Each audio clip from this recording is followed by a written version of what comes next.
Tapi Mas Garin, bicara soal film misalnya dalam konteks PFN itu kan kalau dalam konteks Orde Baru katakanlah dijadikan agen propaganda lah ya misalnya kalau kita menggunakan teori lama misalnya, dan untuk hari ini kan mungkin itu sama sekali tidak relevan ya, di mana hari ini media bisa sangat terbuka gitu loh. Terus menurut Mas Garin, kira-kira peran kalau kita anggap PFN ini masih relevan ya, kira-kira peran apa yang mungkin bisa dimainkan oleh PFN? Ya pendidikan civic education, di berbagai perspektif, mau memakai cara populer, pakai apa, pakai ya kayak unyil itu ya nggak ada masalah.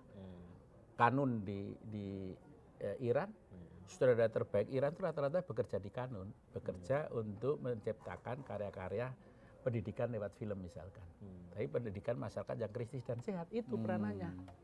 Dan itu harus dibantu. Tapi jangan-jangan emang negara nggak pengen punya warga negara yang kritis. Nah itu kelihatan aja institusi publik sama antara TVRI kan hanya menjadi media dukung-mendukung. Iya, jadi corong aja kan. Jadi corong. Amplifier pemerintah saja. Nah itu dilemanya. Sekarang berani nggak pemerintahan sekarang tidak seperti itu? Gitu. Menurut Mas Garin berani nggak?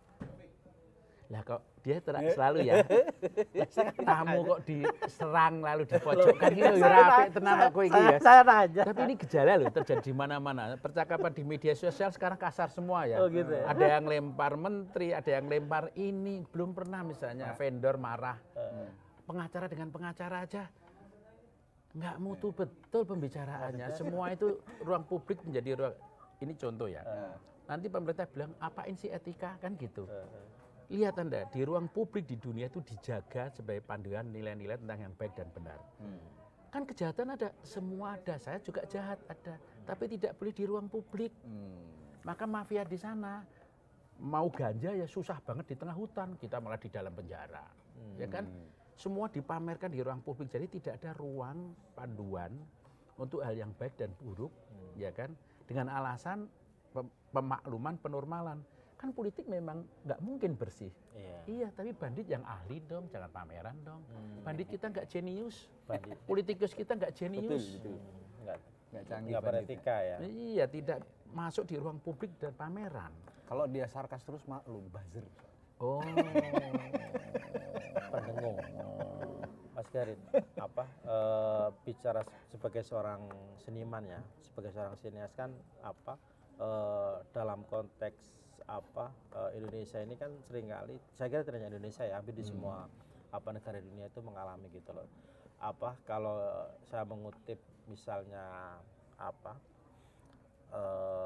Seno meskipun nggak tepat gitu ya, ketika tulisan pers dibungkam misalnya sastra bicara misalnya, terus kemarin kita sempat lihat ada kasus pelarangan ya, nggak pelarangan lah, persisnya seperti apa misalnya, tapi kasus pameran yang gagal punya Mas Yos, terus kasus Ben Sukatani, sebelumnya juga ada kasus. Nah, sebagai seorang seniman, Mas Garin sebenarnya melihat kecenderungan seperti itu bagaimana? Ya ini kan sebetulnya anomali ya di masa transisi ya, kecemasan dan ketidakpercayaan, dan semua orang pengen mengambil peran. Termasuk peran kedinasan dan peran demokrasi. Sehingga di wilayah sampai yang terkecil itu nampak itu pertempuran itu. Premanisme muncul di tempat-tempat terkecil, tapi perlawanan juga muncul, ya kan? Penutupan acara-acara yang supaya tidak perlu, ya kan?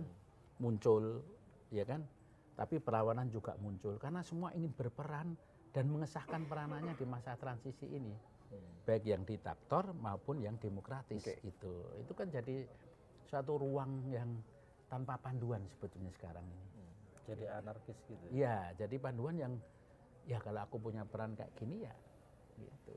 Coba lihat sampai yang gede sampai kecil, sampai soal makan untuk jamuan makan menyangkut kementerian, sampai tingkat vendor, sampai tingkat antara pengacara, di pasar semua banal cara pengucapannya.